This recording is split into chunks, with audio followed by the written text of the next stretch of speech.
those readers? Oh, no. There's a You're prescription, hot right? all the time, so if you need to Yep.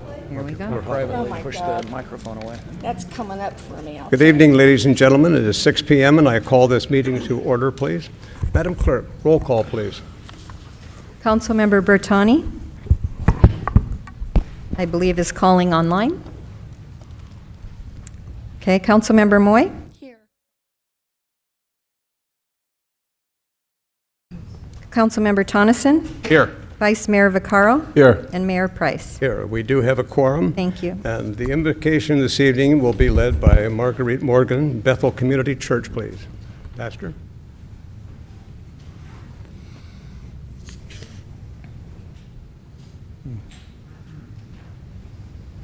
Don't see him here. Yep. Okay.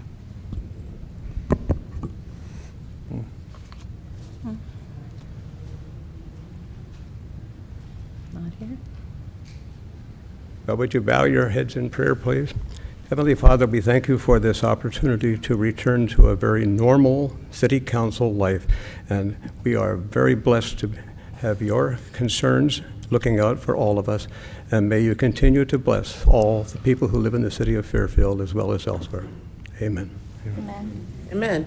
Councilwoman Moy, would you lead us in Pledge of Allegiance, please? Yes, I will. Thanks, Mr. Mayor. I pledge allegiance Allegiance to the flag of the United States of America and to the republic for which it stands, one nation, under God, indivisible, with liberty and justice for all. Council reports. We'll start with Councilwoman Panduro, please. Thank you, Mayor. I just wanted to give a special thank you to Solano County Sheriff's Office, especially Captain Hornbrook and Under Sheriff Brad Dewall. They gave myself and Councilmember Tonneson and Susan City Councilmember Alma Hernandez a tour of the county jails yesterday. It was very interesting and educational, and we really appreciated the time they took to take us around to their facilities. Thank you.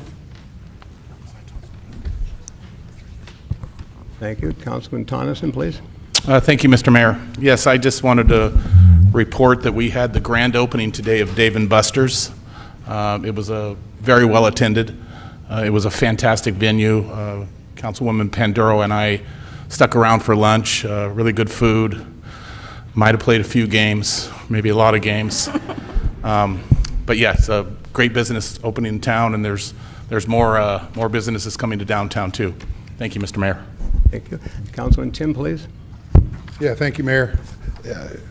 Piggybacking on what Councilman Tonneson said, what was so nice about the grand opening was today we were officially out of the house, and there were friends there that we haven't seen in over a year. And it was actually exciting. We go to a lot of ribbon cuttings, we go to a lot of things, but this one this morning was special. It truly was. Like I said, people we have not seen in a long time. We're starting to get back to a little normal. We have to wear masks, you don't. That's up to you, but we'll wear ours. I don't know how long that'll go. It's OSHA rules, and I'm okay with it. But welcome back, and I see people in the audience, and I'm looking forward to speaking with you actually in person. So, Mayor, thank you, sir. Thank you. Councilwoman Moy, please. Thank you, Mr. Mayor. I have a couple of things. First, most of us were downtown for the opening of our farmers market, and it was great. A lot of fresh fruit and vegetables, and then other things that I like to eat that I'm not supposed to, and barbecue. And that's every Thursday afternoon in downtown, so I suggest you go down if you want some fresh and also fresh food, healthy food, and then maybe not so healthy food, but really good. So that was fun. It is hot, but it's great to have it on the street itself rather than just in the one area on the lawn. It kind of opens everything up. Real community feeling. So that was great. And I also wanted to talk a little bit about the fires and the fire season. Here in Fairfield, we've already doubled what we did last year as far as fires. And so it's going to be a nasty season because of the drought. And we just don't have a lot. We have a lot of fuel and not a lot of water out there on there. So please be careful while you're out there.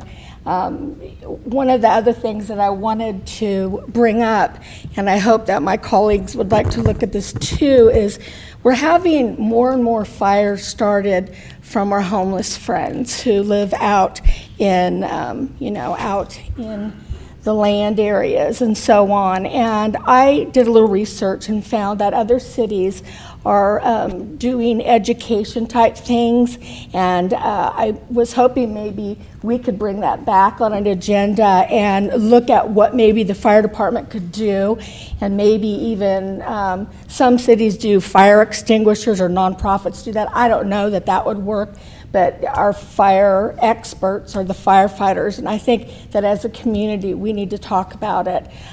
We've in Sioux City last year, a fire started at a homeless encampment, burned 3 homes down, and it's scary, and it's something that we have to deal with. And I hope that maybe we could, like I said, Mr. Mayor, maybe agendize that and talk about it.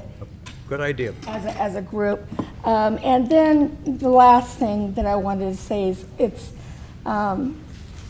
it's also about a homeless gentleman who I had tried to help and got into a shelter, but he didn't stay. And he died this weekend. He was run over accidentally by a truck and trailer. And the gentleman that hit him didn't know.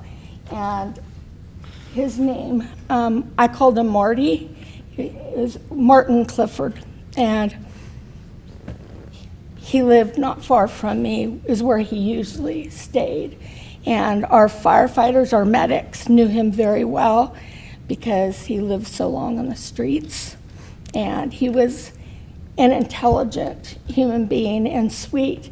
He had a master's degree, but his mental illness and his addictions made it so he couldn't live or wouldn't live in the places where I got him into, and his family. So, Mr. Mayor, I know that a lot of people knew Marty. Could we close tonight's meeting in his honor? Sure. We will do that, yes. Thank you. Thank you, Mr. Mayor. That's all I have. Mr. Vice Mayor, please. Should we, Councilwoman Bertani first, or is she on that? Is she here online? She is, she was Online. online before, but we couldn't hear her audio, but it's fixed now. Okay. Oh, okay. Councilwoman you hear Bertani, me? please. Yes. You're on. Okay, great. Thank you, Mr. Mayor. Good evening, everyone. You all look fabulous in the new modified facility. You look great. And I just have 2 things. Number one, I just want to give a plug for vaccination. You know, I've been very skeptical about the vaccinations for COVID-19. And I did my research. You know, I have a little biotechnology background. So I was thinking, well, it's not FDA approved. It hasn't gone through the rigorous peer review, this and that. And that's true.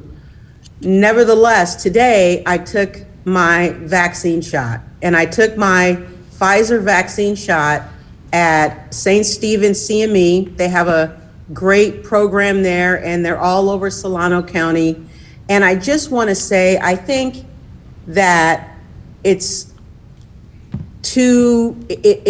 if you don't have a vaccine by now, it's too dangerous with all the variants out, with the new variant from Europe, from Brazil, that's landed in San Francisco. So I just want to give a plug to say, I think, you know, my lowly opinion, get your vaccine because you're going to be safer. So I didn't want to come to the meeting this evening with my vaccination today, but I'm feeling good, feeling great, no side effects, anything like that. But I'll be at the next meeting fully vaccinated. And then number two, I just want to say that on Tuesday, the 22nd of June at 3 p.m., Fairfield CAN, the Clergy Action Network, will be holding its second meeting at Willow Hall at Civic Center, 3 p.m., and looking forward to really getting underway with the work that that committee is going to be doing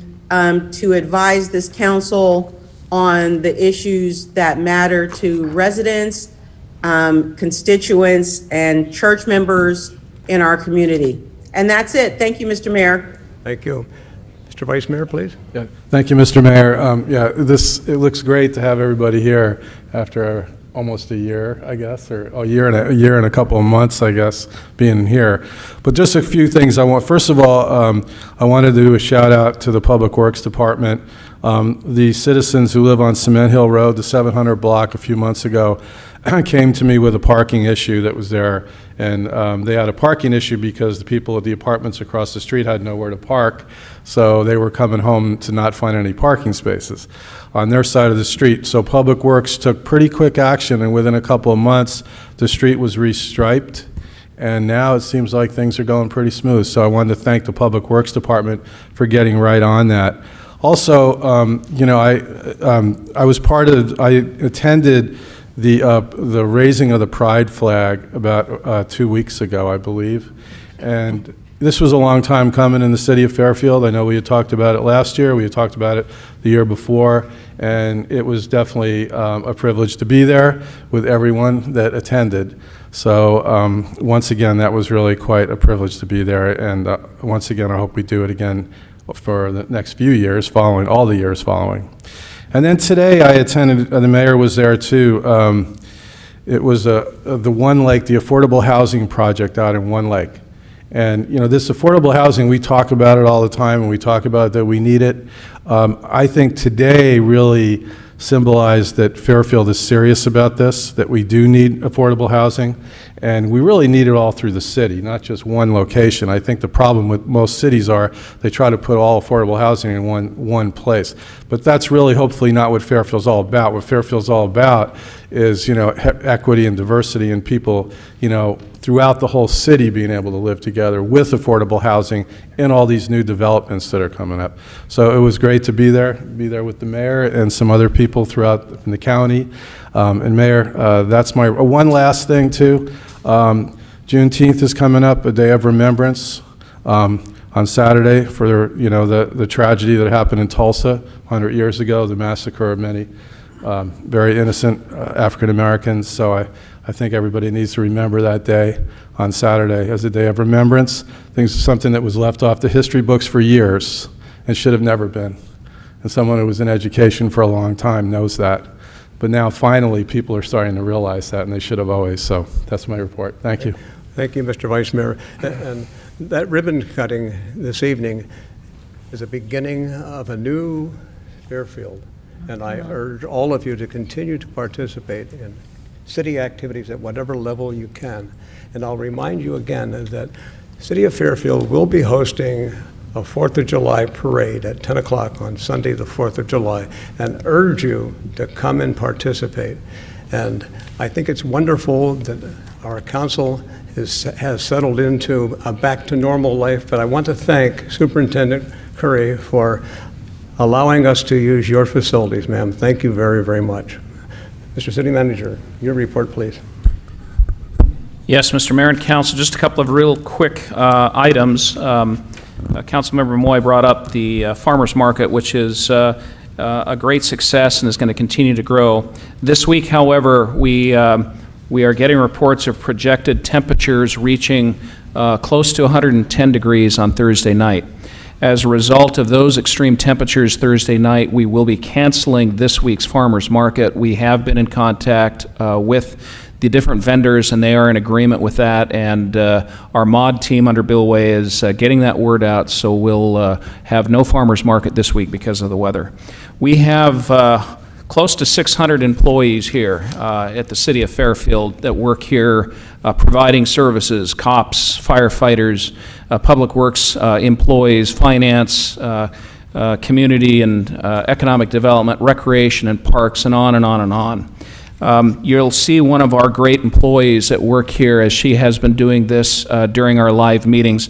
LaShawn Beck will continue to clean the microphones and in between each presenter and speaker, and we're grateful for our employees like her and for what they do. So we want to recognize her and the hard work she does. She's kind of a behind-the-scenes person, but it's critical for us, and we appreciate that. And then finally, Mr. Mayor and Council, if I may ask Christina to come up, our Parks and Rec Director. She's just going to give you a very quick update on, as the Mayor mentioned, our 4th of July celebration coming up. She'll give us a quick update on that. Thank you, City Manager, and welcome. I am going to give just a very brief update and then answer any questions that the council may have. But as you know, we are moving forward with our 4th of July event, which is actually going to be held Sunday, July 4th, starting with the parade at 10 a.m. in our downtown, followed by some family activities in the county lawn green area from 11 to 1. So as we continue to advertise, so I would welcome anybody taking a flyer. There's some outside on the table as well. If you have a business, I would appreciate posting a poster for us as well. But we have estimated about 30 entries to date, which is pretty good. Today was our deadline, and true to form, we usually get the majority of those entries coming in the week after. So we're very hopeful that that will stand true for this year too, and have an amazing turnout for the participants in the parade. And I am happy to announce the first time ever in Fairfield, we will have the Budweiser Clydesdales participating in our parade, so that's going to be a highlight, and you'll see some advertisement coming out and some recognition and promotion on that. That's good. And we have our judges in line. We have a representative from our community foundation, John DeLorenzo.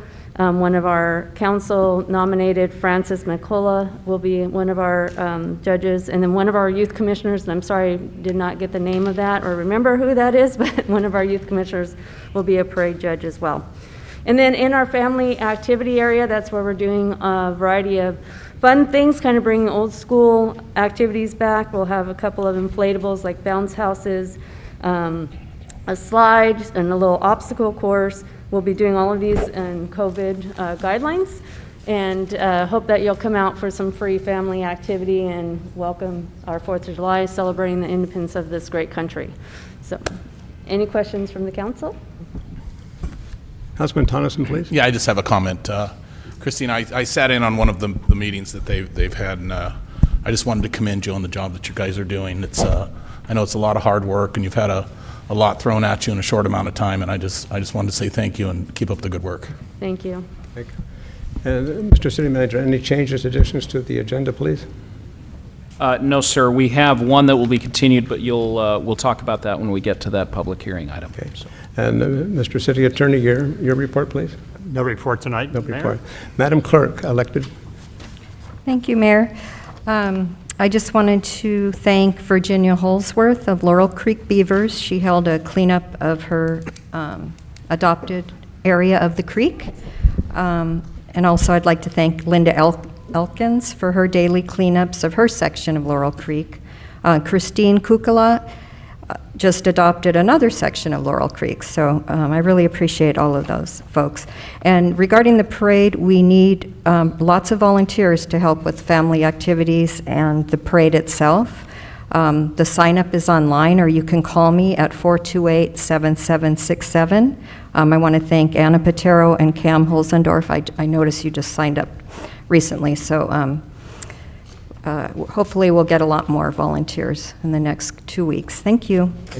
And our first item of business now is the PAL Students of the Month for January through April 2021. And our presenter is someone you really need to get to know. Hopefully you'll get to know him for good reasons, not for That's what I mean. not Mr. for the wrong Manager. reasons, right? Yes, good. I thank you, members of the council, Mr. Mayor, Mr. City Manager, distinguished guests. I'm here tonight. My name is Sergeant John Devine with the Fairfield Police Department, and I'm also part of the PAL, Fairfield Police Activities League.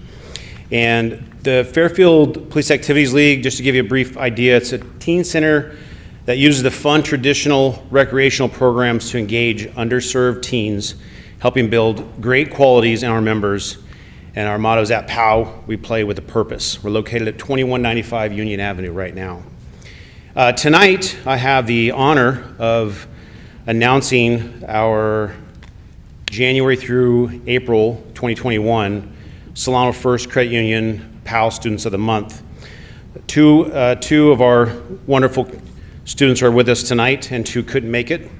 And I do want to also thank our community partnership. So the Students of the Month and their families were driven here tonight by California Limo. Harpreet and the crew there were fantastic, donated their time and a beautiful Sprinter limo to pick up our students at home in style and bring them to the council. So I wanted to thank California Limo for that.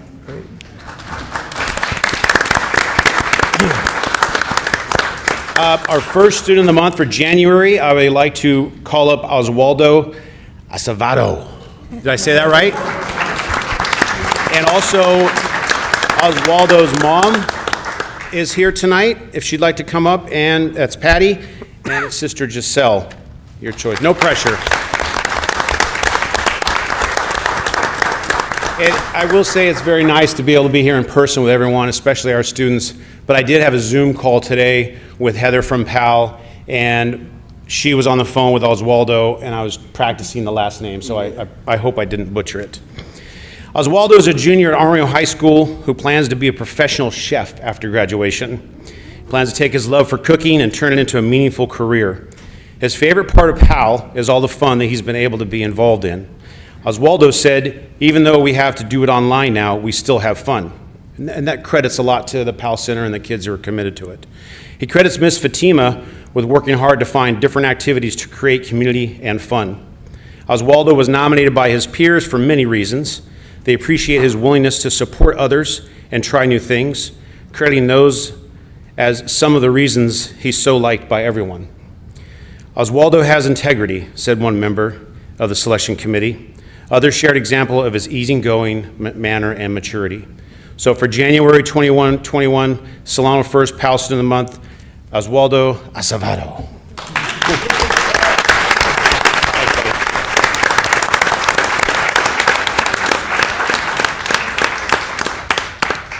Enrique Prado, if you can see on the board there, that's Enrique. He's our February 2021 Student of the Month. Enrique is a junior at Arroyo High School, is planning on attending Solano Community College after high school to study mechanical engineering. His favorite food is Spam Musubi, if I said that right. And he enjoys reading during his free time. His favorite part of PAL program is the social interactions and activities he gets to participate in. Enrique is an active member of the PAL Student Council, and his peers credit him for his dedication to helping others. February 2021 Student of the Month, Enrique Prado.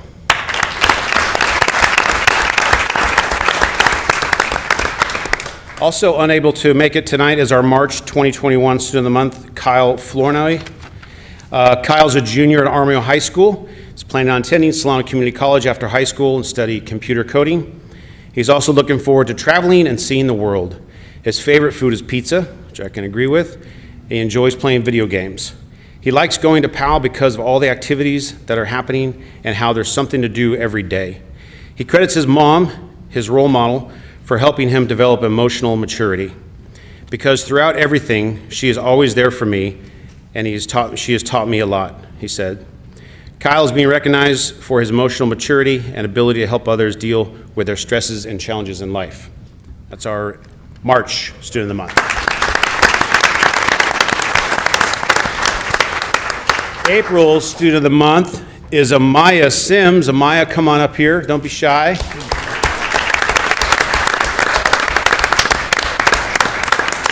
Amaya was picked up in style and brought along her mom, who I thought was an older sister. That's Joy, Joy Ruff. And Grandma, the other older sister, Pat Horn.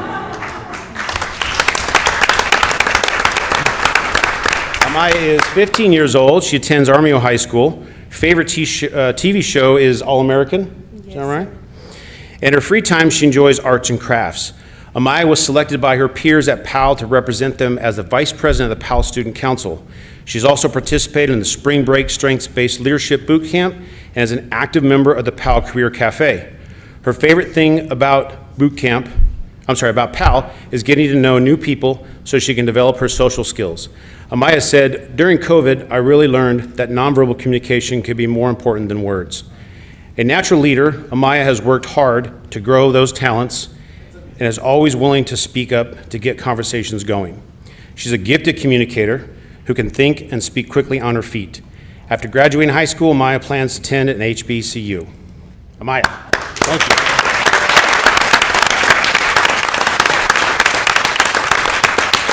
And in closing, just wanted to do a little plug here. The PAL Center, again, at 2195 Union Avenue.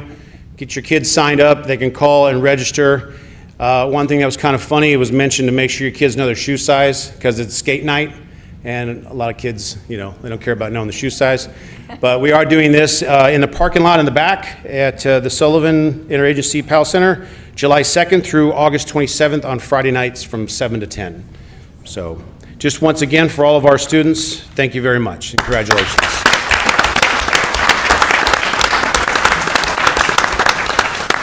And thank you for all the wonderful work that you're doing at the PAL Center.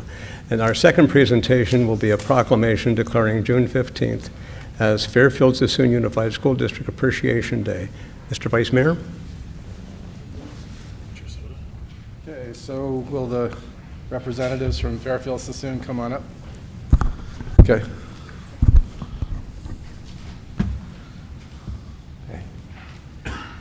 Okay. Hold on one second. Hold this for a second.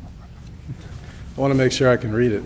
Yeah, okay. Okay, now I can read it. Okay. So, Fairfield-Sassoon Unified School District Appreciation Day, June 15th, 2021. Whereas the council chamber remodel began on March 1st, 2020.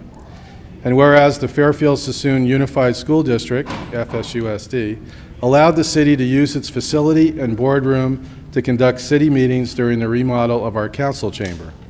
And whereas with the onset of the COVID-19 pandemic on March 14th, 2020, FSUSD worked tirelessly to assist the city in making certain all safety protocols were followed so the meetings could continue safely. And whereas City Council, Planning Commission, and Youth Commission were able to continue conducting their regular meetings from March 2020 to November 2020 due to FSUSD's flexibility, hospitality, and excellent technical support.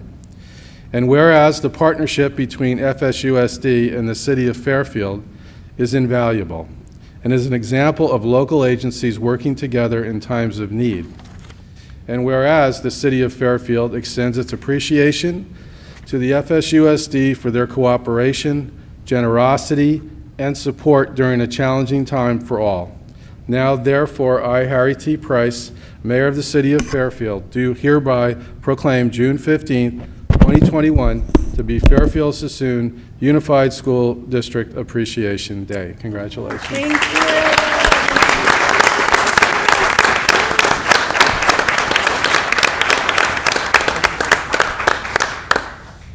Go ahead, somebody want to say that. Oh, I was just going to say thank you so much to the City Council. This was our pleasure, and what you said about our partnership being invaluable, couldn't agree more. It just better serves our community when we all work together, and especially our students and our youth. So thank you so much. Thank you.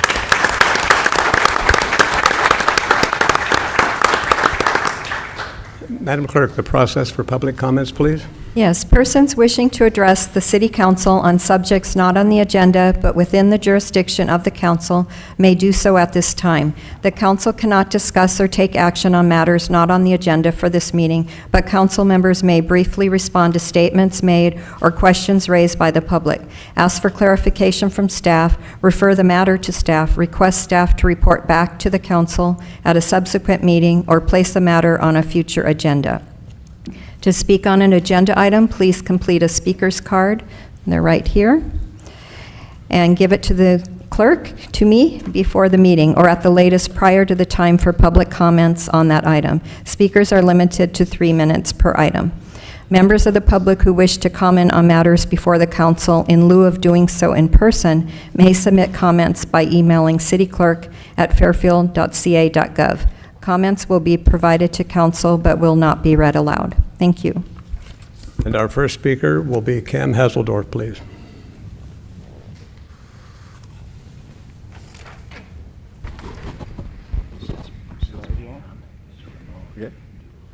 Good evening, Mayor Price, Vice Mayor Vaccaro, City Council, City staff, and everyone in attendance today in the new council chambers and community members viewing from home. Greetings. My name is Cam, with a K, Hosendorf. Thank you for listening. First, I would like to thank the mayor, the city council, and the city staff for their diligence and perseverance through this pandemic. It is evident that you are working in the community with everything opening anew and safely. People, Fairfield is coming back in a big way, and you, the city leadership, are spearheading it by adding in a new Dave & Buster's, holding joint clergy action meetings, raising the pride flag in the name of equality, pruning overgrown plant life to prevent fire, breaking ground at One Lake while keeping the city informed, and opening the new dog park that my dog son loves so much. Roscoe. Your hustle and joint desires to get the best out of our city is very much appreciated, and it deserves a resounding thank you and a round of applause. Thank you.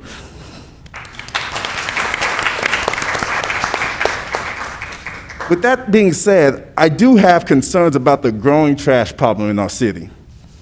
I've noticed due to lack of adequate disposal bins and dumpsters in city common places, this leads to waste being discarded on streets, parks, and wayward trash turns into trash clusters due to high wind transporting them to our most common places and most vulnerable places. These outcomes of trash clusters and our impending heat wave season can cause real unnecessary damage if the trash clusters catch fire, which happens when the mixed chemicals, waste, cigarettes, and other flammable objects, and just add a 100-degree day, and you just have birthed a flame right there. I know this because the other day, I had to put out a trash flame at Ledgewood Creek. Had to use creek water to put that out due to the culmination of the waste. I would like to propose that we take a look on how we can assist the Public Works Division and the firefighters in their efforts to combating trash and protecting our city from fire hazards. If we could start by adding more up-to-date trash cans and dumpsters, like one in the dog park, okay, just one, and dumpsters in those impacted areas. Again, along with your effort, we can make Fairfield beautiful again. I thank you so much for your time, and thank you for listening to me. Thank you. Thank you. And our next speaker will be Jeff Trigger, please. Jeff? Looking forward to this update. This is going to be good news, folks. Yes. Thank you. Good to see you all. It's been quite a year. But I'm keeping busy. I got a lot going on. I wanted to bring up to date on the 25th of June. We have in the courtyard at the Downtown Theater, Carlos Reyes and Janice Maxey Reed. And I don't know if you know Janice Maxey Reed. Well, she did a tribute to Aretha Franklin that a couple of years ago, that just before the COVID, and sold out and killed it. And that's coming up on the 25th. And on the 26th, we have a group called Sold Out, which is a great band that out of Fairfield, and that's the next night. Got a couple other things coming down the pike. I'm working with the Park and Rec Department, trying to bring us some real good entertainment for the Tomato Fest. Other things I've got going on. I partnered up with somebody who ran the down the Empress Theater. It makes things a little bit easier, and his name was Kevin Frazier. So my company is called Frazier Traeger now. Like down goes Frazier Traeger. Anyway, this has been a great addition to what I'm doing. He has the same passion I do, and he's a wonderful partner. And what we've come up with, there's posters all over the place that you may see called Dock of the Bay. And that's in September. And what that is on Mare Island, we have 5 headlining bands from all over the country, including the Neville Brothers Kids, 3-time Grammy Award winner, the fantastic Negrito, and Jackie Green from Sacramento, who replaced Jerry Garcia in the Grateful Dead after he passed. And we've gone to the lengths to hire a ferry for the day to take people, pick them up from San Francisco and Sausalito, so people don't have to drive and really help out. So we have that coming up on the 18th of September. I also have some other shows coming at the downtown at the courtyard, but I think that we're going to have a great year, and I'm really happy to be able to be part of what's going on in this great little town. I would like to say something, though. I don't know if you know this, and probably do, but we lost one of the true great women citizens of Fairfield, Margarita Lopez. And I bring this to your attention because Margarita and I did several, maybe 5 years of Pink Fest, which was presented over across from where the old Starbucks was. And the first year we had it, we had members of Santana, Tower Power, we had Pete Escovedo, we had an all-star, and they all came to honor Margarita. Nobody charged. They all showed up, and this is Star Power. And the icing on the cake was when a young lady showed up, about 12, 13 years old, and she said, "My name is Gabby Wilson, and I'd like to play bass on What Is Hip," which was an old Tower Power. Now, I don't know if you know who Gabby Wilson is, but she goes by the name of H.E.R. now.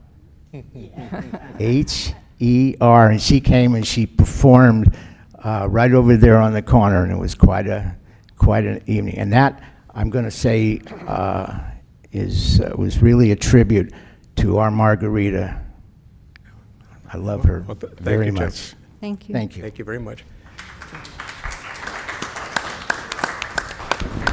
Mr. Traeger. And I will now convene the meeting of the City Council and Housing Authority. Madam Clerk, if you would read the disclosure statement, please.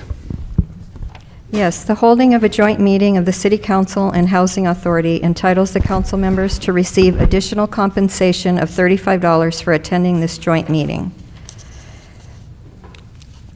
Joint public hearing of the City Council of the City of Fairfield and Fairfield Housing Authority adopting resolutions 2021-126 through 2021-130 and Housing Authority 2021-08 approving the fiscal year 2021-22 and 2022-23 budget and financial plan.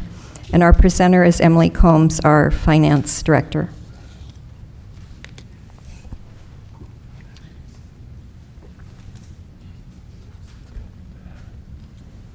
Right.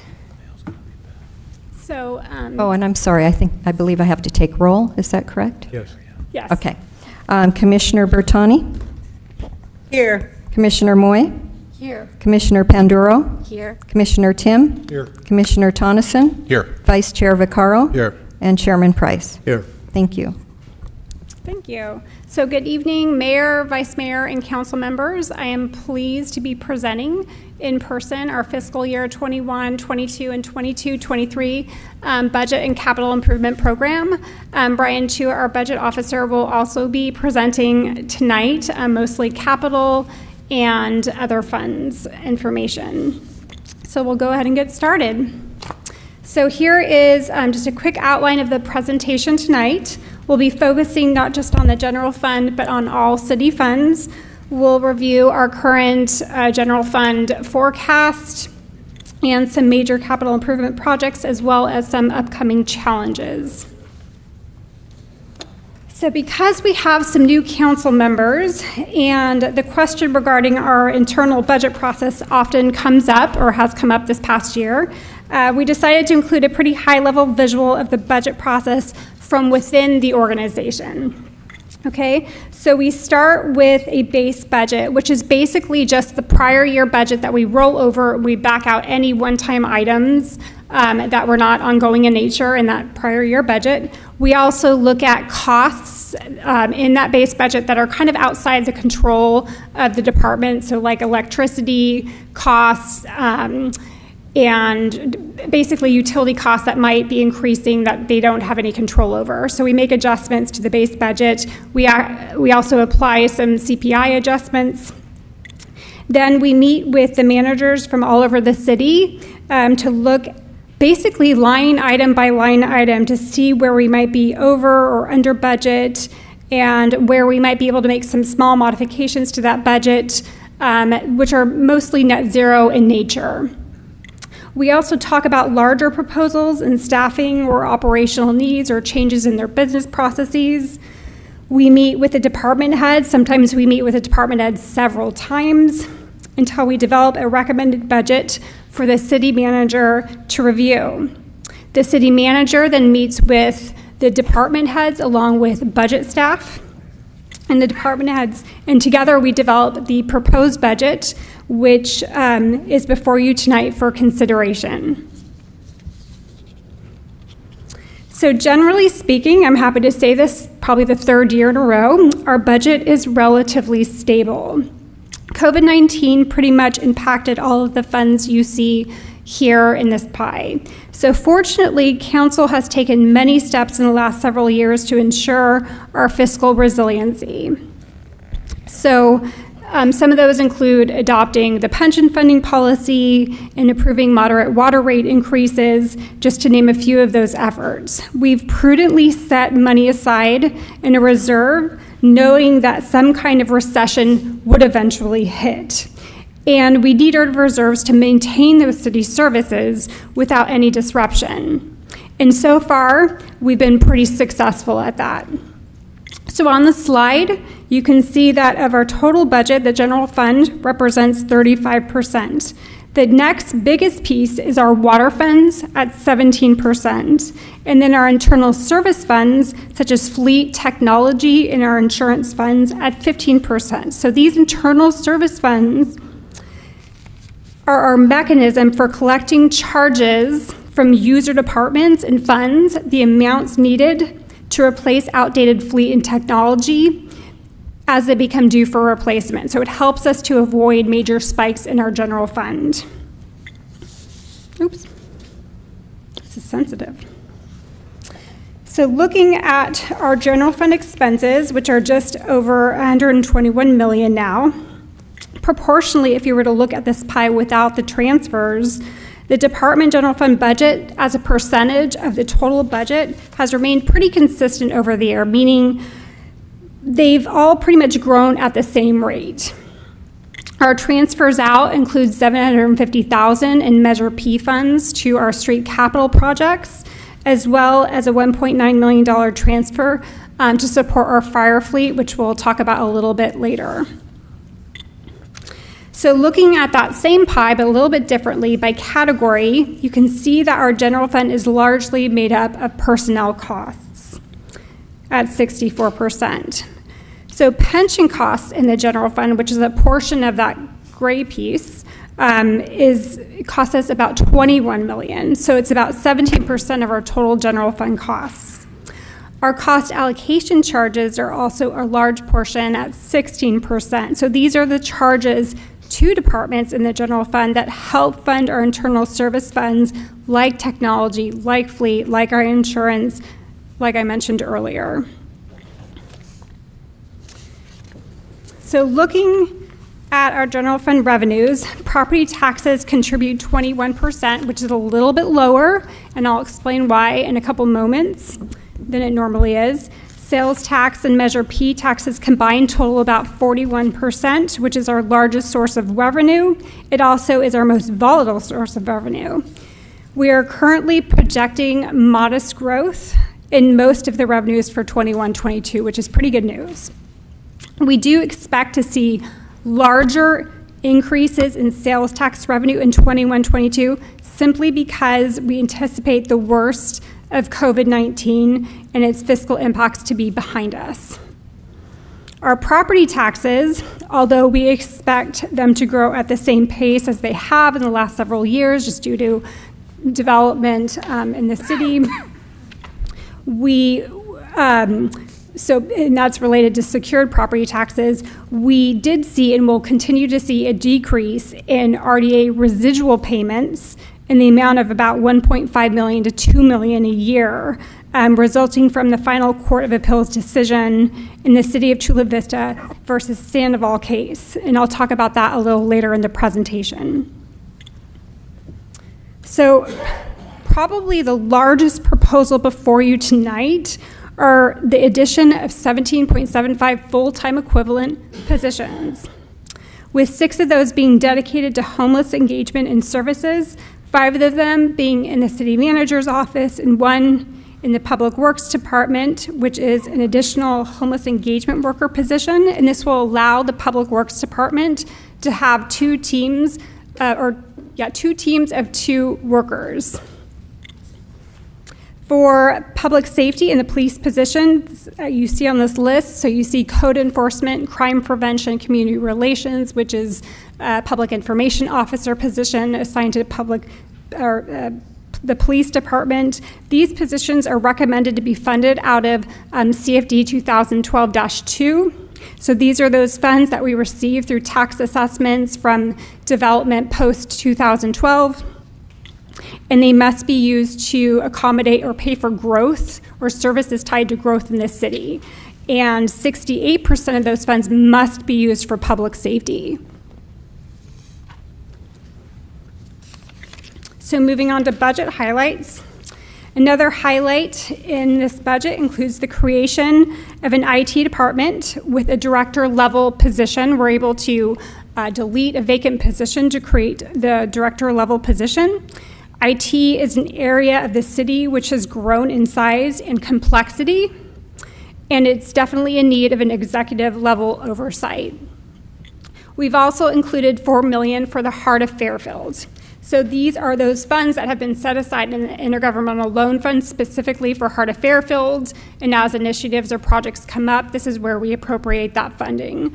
So this $4 million would go to cover commercial property and streetscape improvements, some redevelopment and development opportunities, and an entrepreneur center. We've included additional funding for a fire engine for Fire Station 36.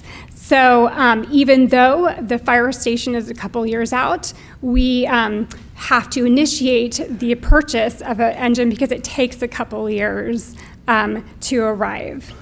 We've also included funding for a WestNet station alerting system to promote firefighter safety and deploy just better industry standards. So that last slide was more highlighting expenditures. I really want to focus on our revenues in the general fund. So we estimate, and this estimate hasn't changed since the last time we've had a budget presentation, we estimate the general fund loss due to COVID-19 to be around $6 million.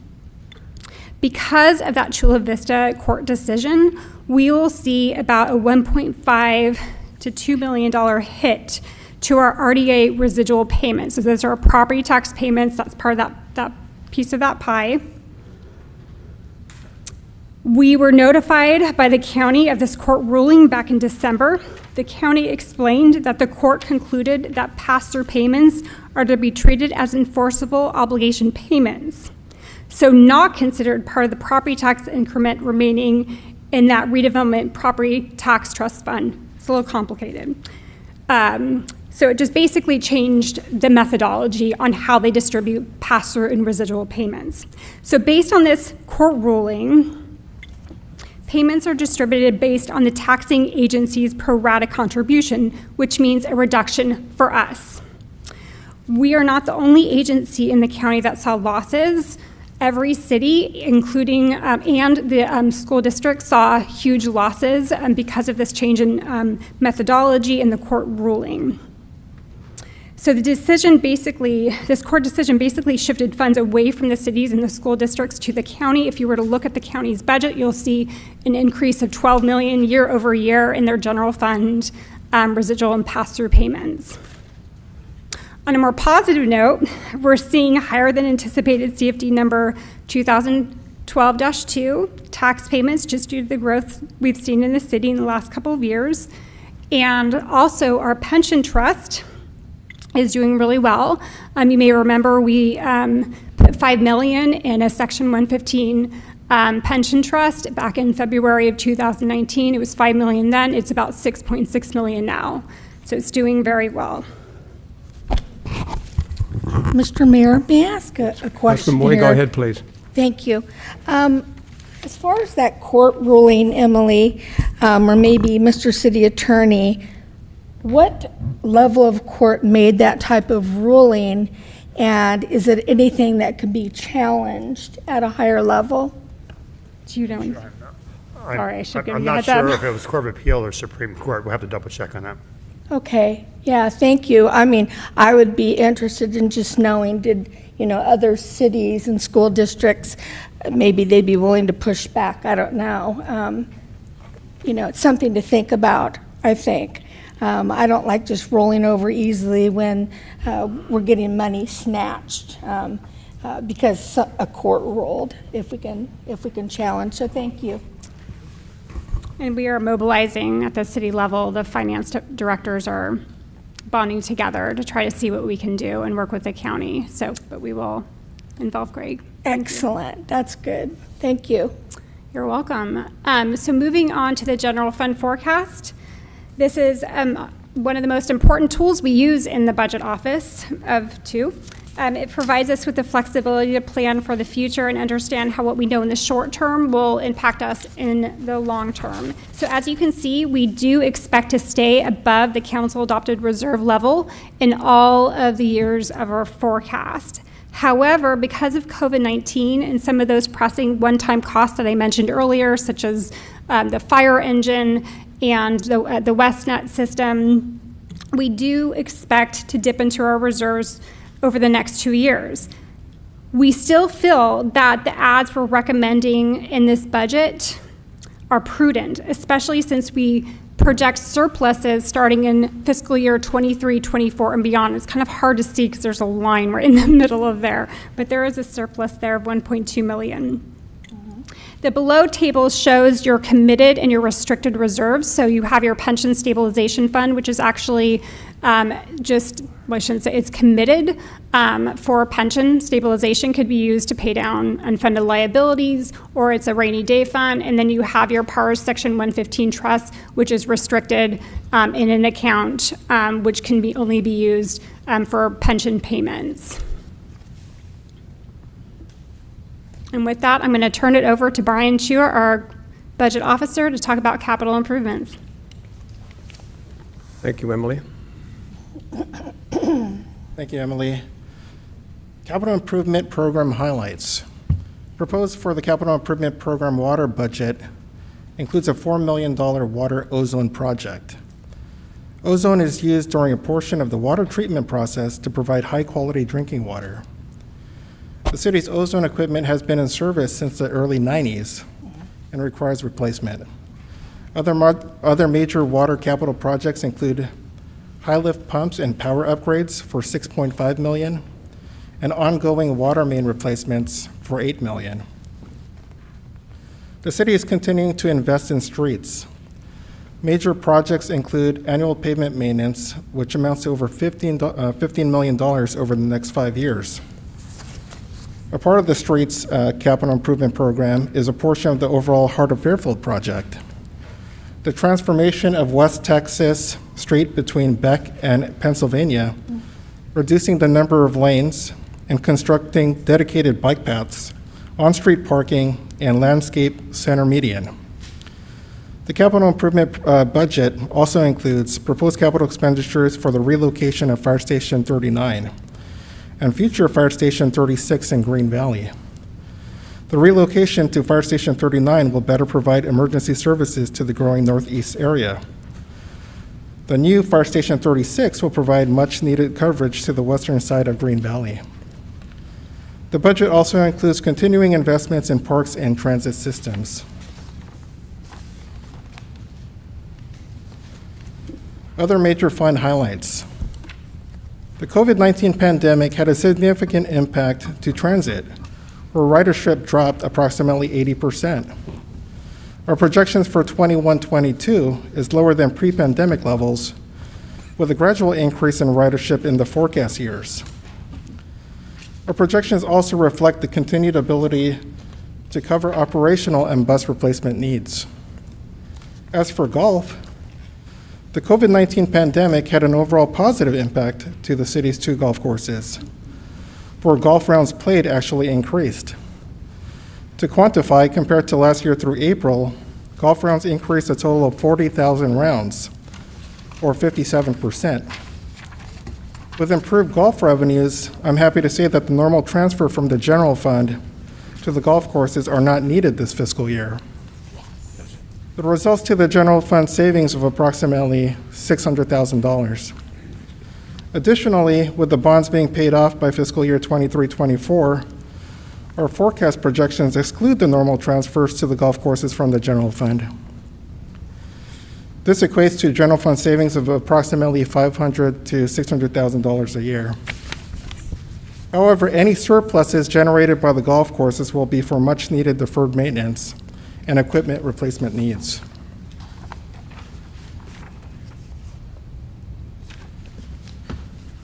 Water Utility Fund. As you know, the state enforced an executive order that restricts water shutoffs to homes and small businesses while the state responds to COVID-19 pandemic. The pandemic and this order resulted in a significant amount of unpaid accounts. Finance staff have been proactively working with water customers and have collected $118,000 in previously unpaid bills. Without these efforts, the amount of unpaid collections would be much higher. Please note that our forecast does not include a water rate increase and that the last water rate increase went into effect this past January. As you can see on the slide, the city is continuing to maintain and improve the water system. The extensive amounts needed to maintain the system, we will be looking into conducting another water rate study. I'll turn it over back to Emily. Any comments or questions, colleagues? Okay, thank you. Emily? Thank you, Brian. So looking ahead at our challenges, the first one isn't something that we necessarily didn't anticipate. Needing to rely on our reserves for the next couple years is kind of the reason why we have built up those reserves. It wasn't planning for maybe a pandemic, but a recession of some sort. And although we're making dents in our deferred maintenance, like many cities, we do have a fairly large amount of unfunded capital needs. The current estimate is about $82 million in unfunded capital needs.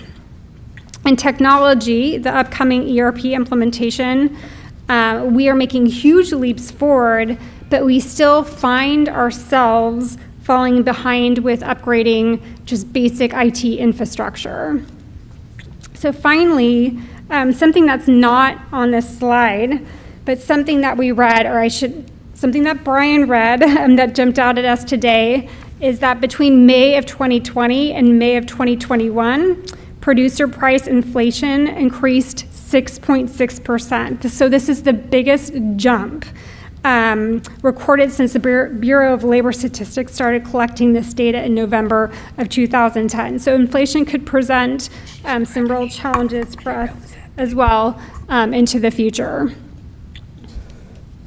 So that concludes our presentation of the tier budget. We have our budget team here, as well as, I believe, representatives from most of the departments, should you have any questions. Mr. Vice Mayor, go ahead, please. Thanks, Emily, for a very good presentation. You mentioned earlier about the homeless engagement 6.0 FTEs. Can you get a little more detail about what they will be doing? Yeah, those six. One will be in the Public Works Department as part of the HEART teams. Those are our cleanup teams that are out working in those various camps, helping to clean up camps, and you have a lot of health and safety issues there with those, obviously. That will give us, instead of having one HEART team, we'll now have 2 HEART teams that are able to work out there. The other 5 positions are positions that are part of the homeless services division. They will work in outreach. These are, you can call them social workers if you want. These are individuals that will, or caseworkers if you will. These are individuals that will go out in teams, out into the homeless population to assess needs, to try and find ways to get those individuals into the help that they need, to find ways of getting them, whether it's mental health needs that they have, physical health, whatever, addiction recovery, whatever it is. And these are individuals that'll, frankly, get to know those communities very, very well. They'll be working within those homeless communities on a daily basis and ensuring that those folks get help, rather than simply, pushing them from one place to the next. The idea is to do that. So that's where those people would be. Okay, yeah, I'm glad to hear that, because I know this is something we've needed for a long time, so. And I should like to ask, what will we be doing about the $118,000 in unpaid water bills? Is there any recovery from the state? I'm sorry, I didn't hear the The question. 118,000 in unpaid water bills. Well, so in the budget, you'll see, and I want to point this out in case people are looking at this page. If you look at the water utility fund, you'll see that the revenues are what we're going to expect because they are receivables. We will continue to pursue, and if we don't, we have to turn their water off. So we find, we're anticipating that eventually people will have to pay, and we will have to put them on payment plans until they're paid. So you're not going to see a loss of revenue reflected in the budget simply because we're on an accrual, a modified accrual basis, and we recognize that revenue as because it is receivable and it's money due to us. So we just and we have found that in just reaching out to people and explaining what might happen when this when it does come time to when the moratorium lifts and we're able to turn off water, people are generally pretty receptive about the idea of making a payment plan. They don't hang up on us. It's been a fairly positive thing, and we have staff that we have redeployed for this purpose so that we're not going to have to turn water off if we don't have to. So so I don't know, that's the best, Turning off the water. We have to turn off the water. Turning off the water is the last resort, but there's been a lot of outreach and a lot of communication to try and get those customers to a point where they're in a payment plan, or we're finding some help for them to be able to take care of that. We get to the point of turning off the water, it's because they're non-responsive oftentimes. And I certainly appreciate that too, but it's a concern not just for the city of Fairfield and other cities in California, it's nationwide. Mm-hmm. Unpaid utility bills are posing major problems for cities large and small. So I would hope there'd be some kind of help coming from, if not from individual states, certainly from the federal government. Mr. Mayor, Yes, I have a Councilwoman Boyd, please. question along the same lines. Please. My question is to the city attorney here.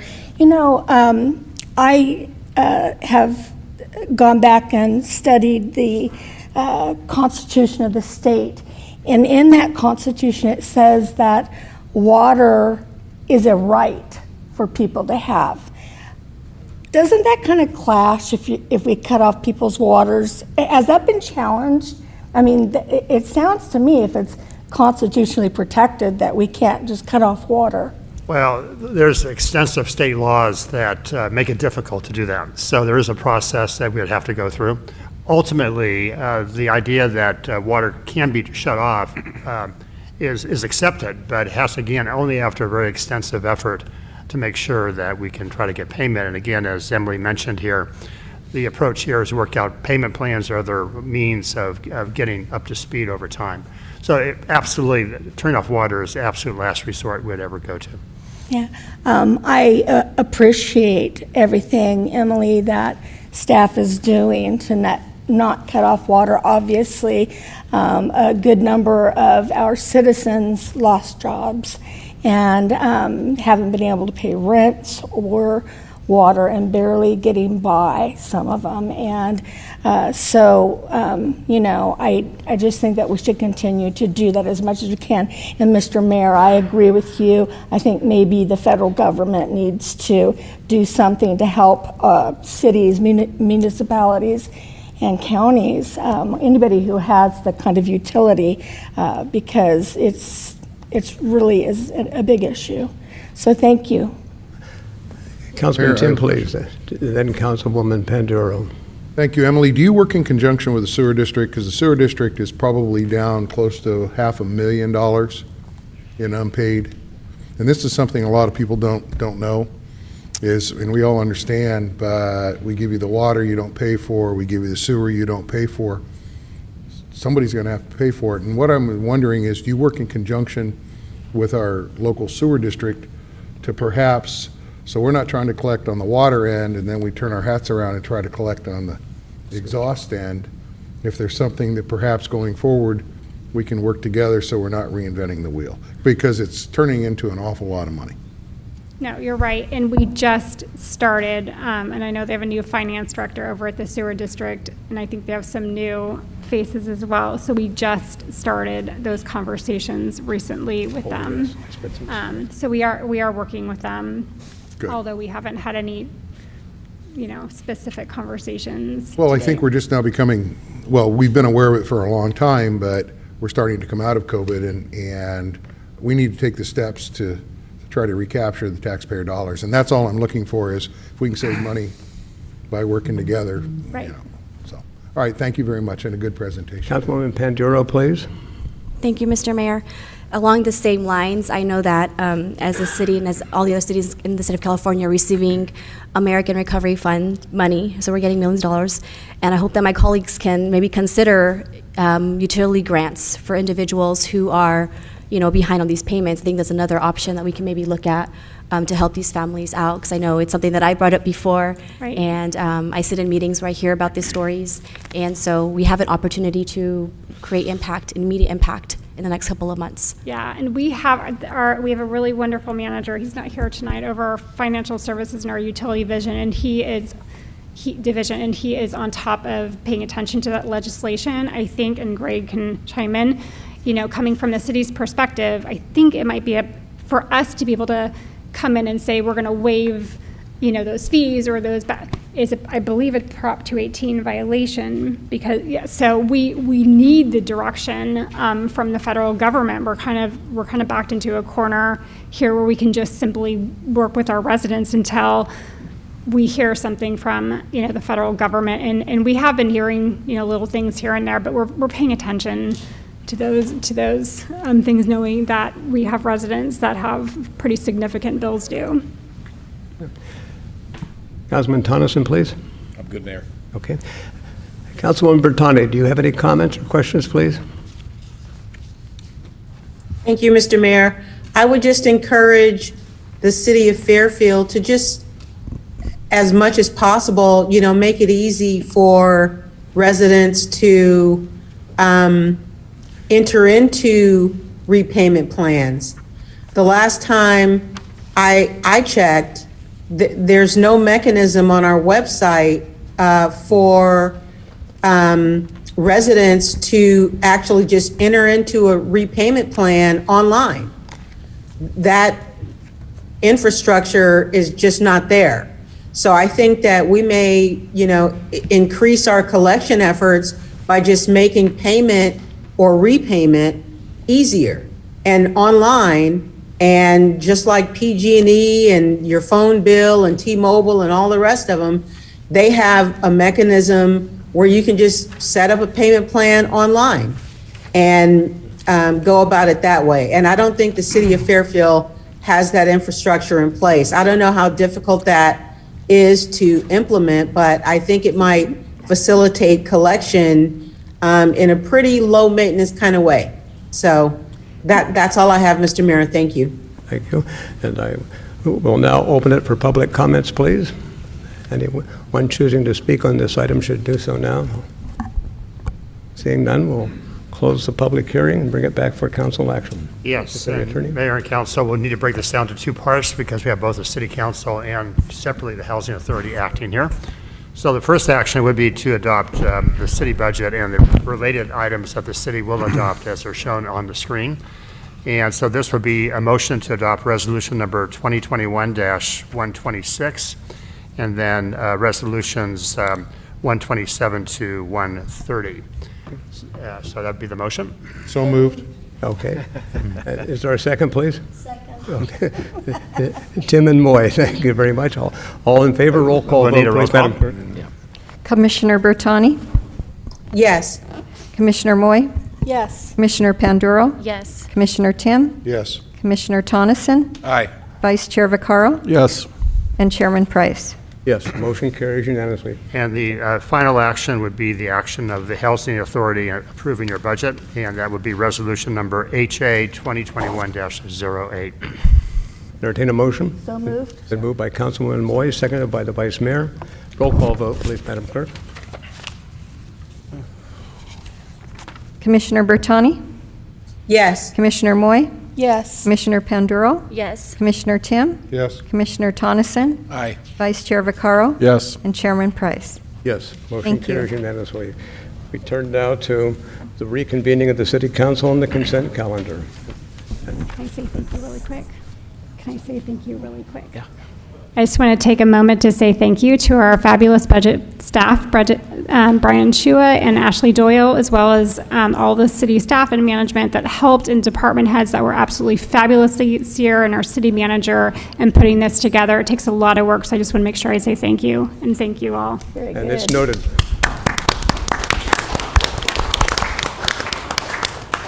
Consent calendar. All matters listed on the consent calendar are to be approved with one motion unless a member of the city council or the public requests that separate action be taken on a specific item.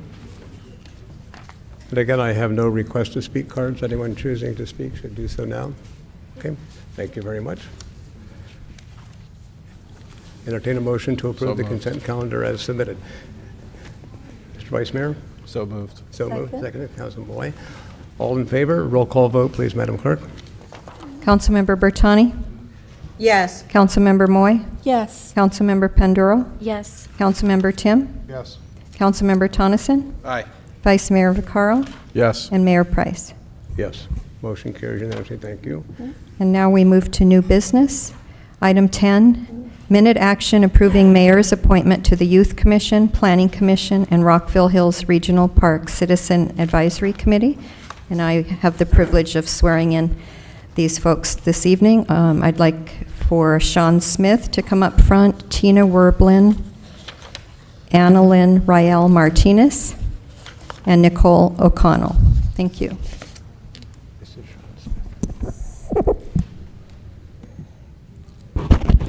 Maybe, We don't bite. She does that. Only sometimes. Yeah, we should actually approve the appointments, yeah. Karen, we probably need to approve the appointments first before we read them, before they do their oath. Cart before the horse there. Here. I'll make a motion to approve, Mayor. I'll second that. It's been moved by Councilman Tim, seconded by Councilwoman Moy. All in favor, roll call vote, please, Madam Clerk.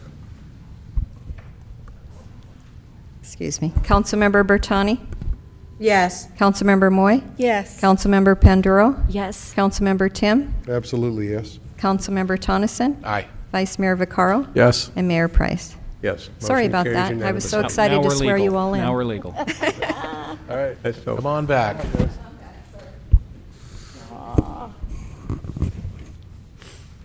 Nicole.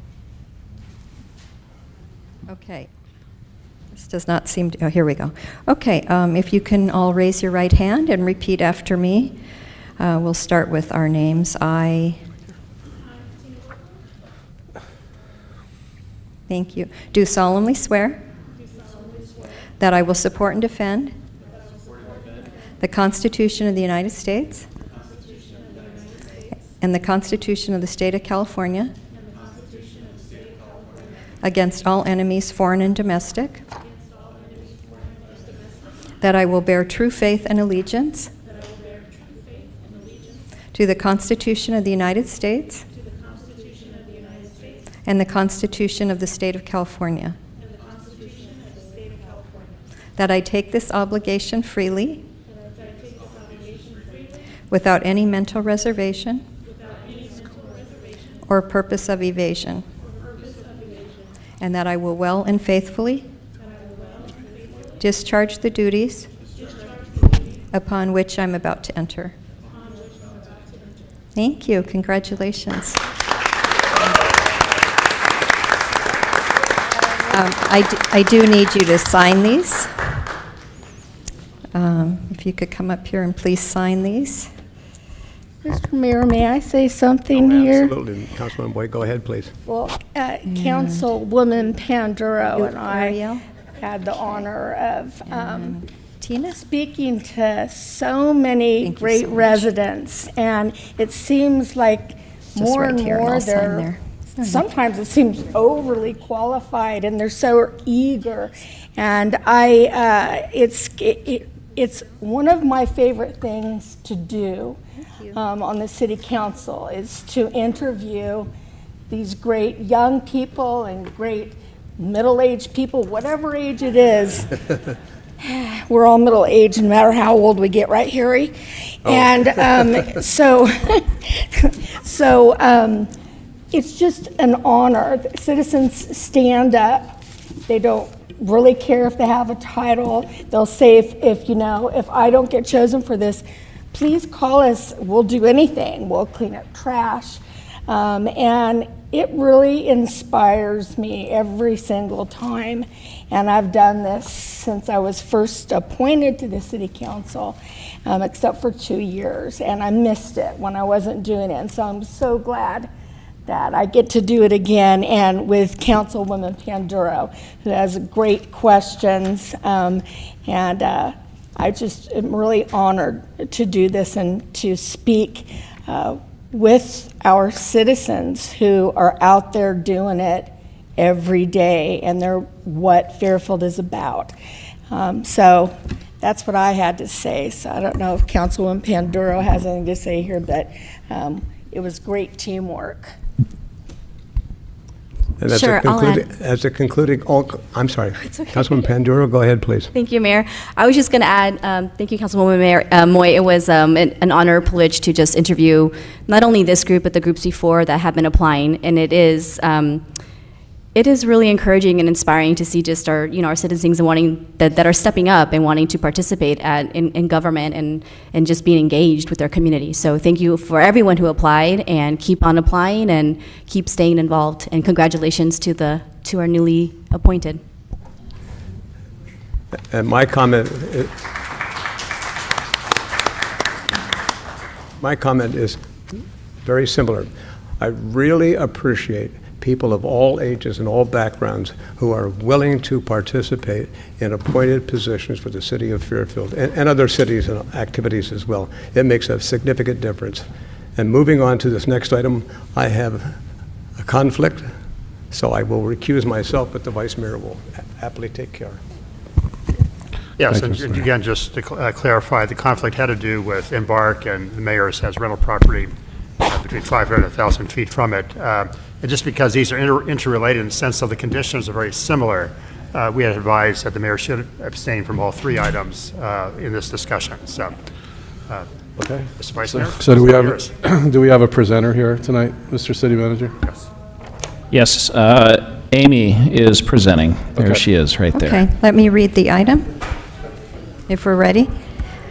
Item 11, Resolution 2021-139 of the City Council of the City of Fairfield approving issuance of a commercial cannabis retail business permit to JJVI Enterprises, Inc., subject to conditions and in accordance with the requirements and procedures of Fairfield Municipal Code, Chapter 10E, and Resolution 2021-140 of the City Council of the City of Fairfield approving issuance of a commercial cannabis retail business permit to Responsible and Compliant Retail Fairfield, LLC, subject to conditions and in accordance with the requirements and procedures of Fairfield Municipal Code, Chapter 10E, and Resolution 2021-141 of the City Council of the City of Fairfield approving issuance of a commercial cannabis manufacturing business permit to Three Brothers Fairfield, subject to conditions and in accordance with the requirements and procedures of Fairfield Municipal Code,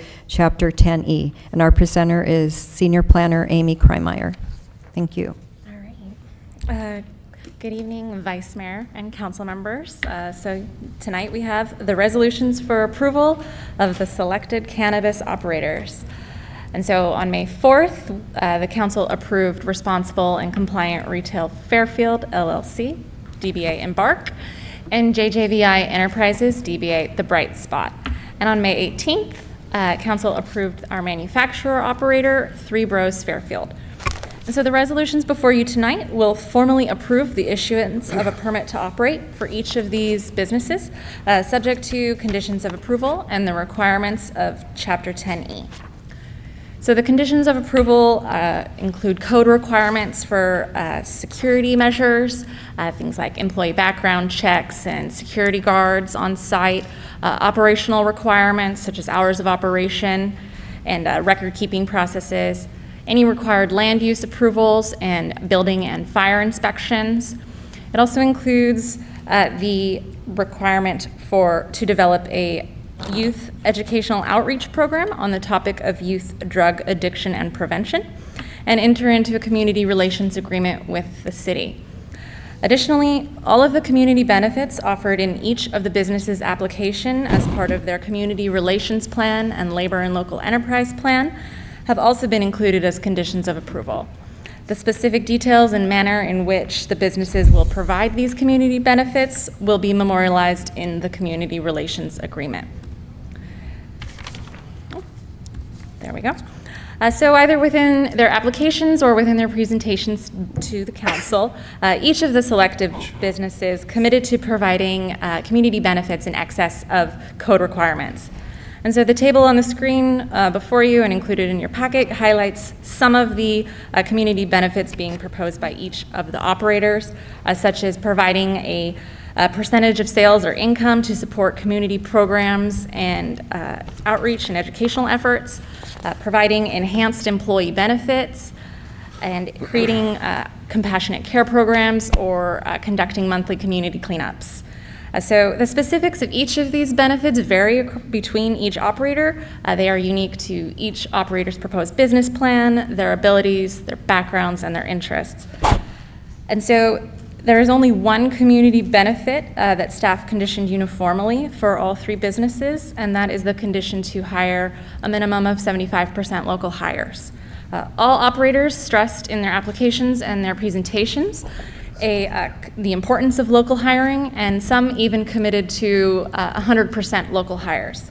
However, after consultation with the city attorney, staff proposed a local hire minimum of 75%, as 100% local hire requirements have often run into legal challenges.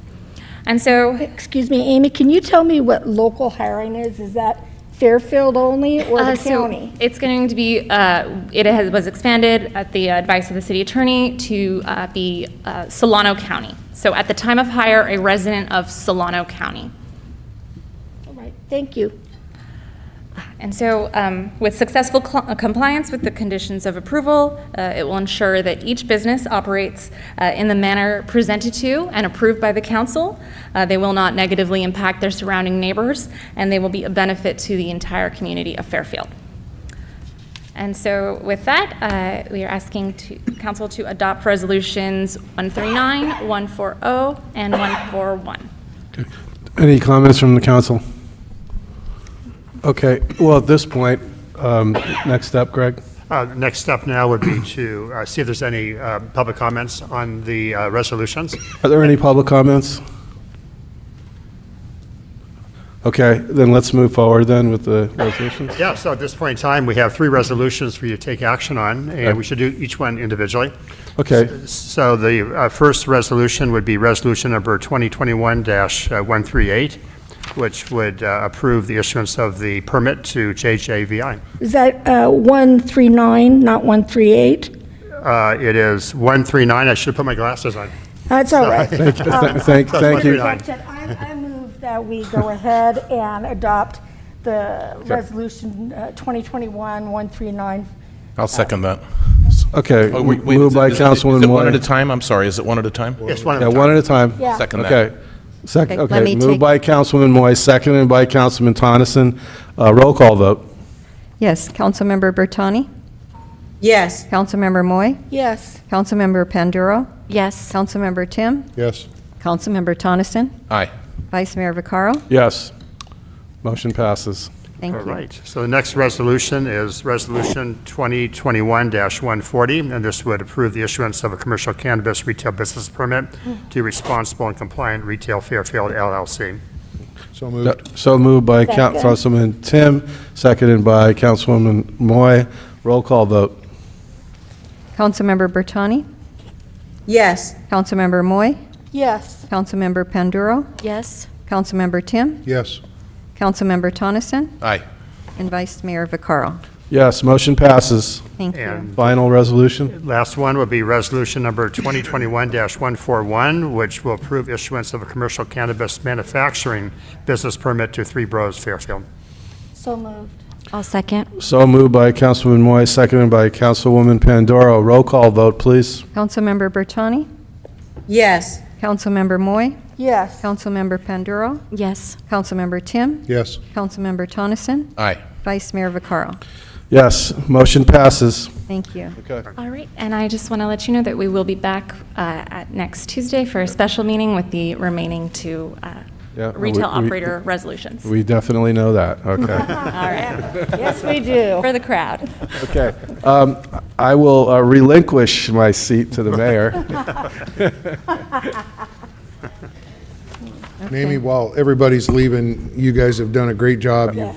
You've made our job a lot easier, and it's been hell for probably the last 4 months, 5 months.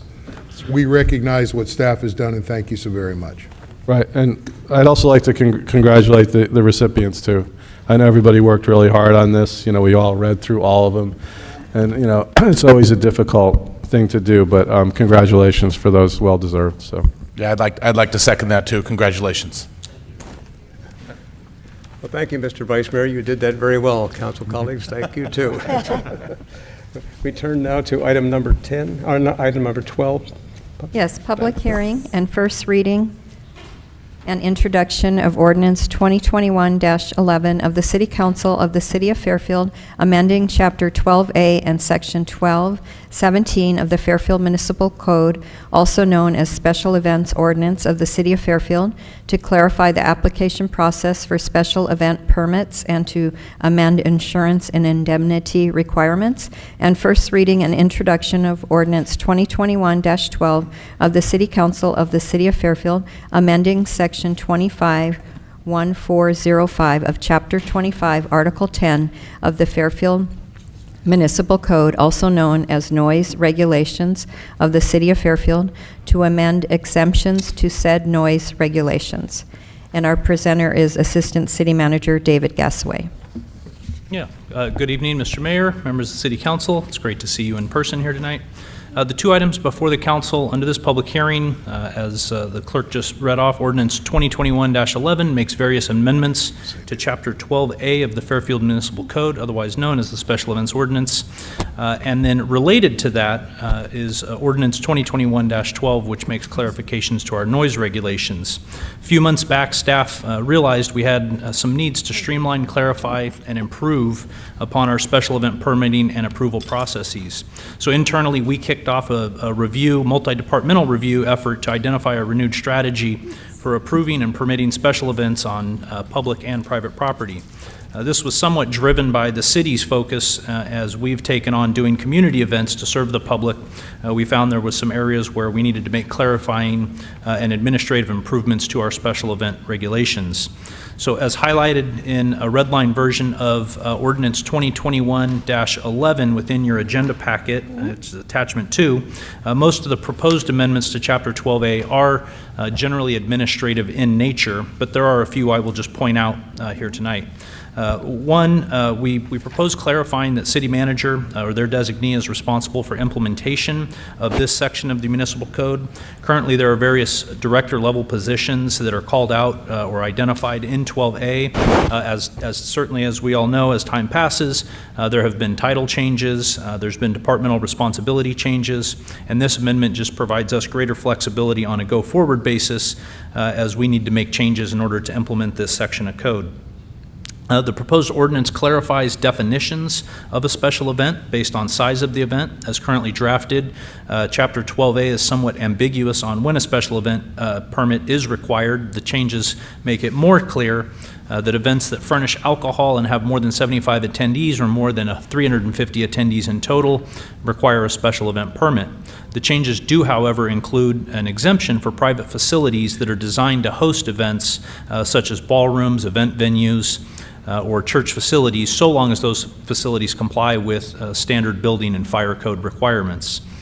Historically, the city was also exempt from permitting under this section of our code, and this has led to a little bit of confusion as well as some less than stellar record keeping on many of the prior events that have happened.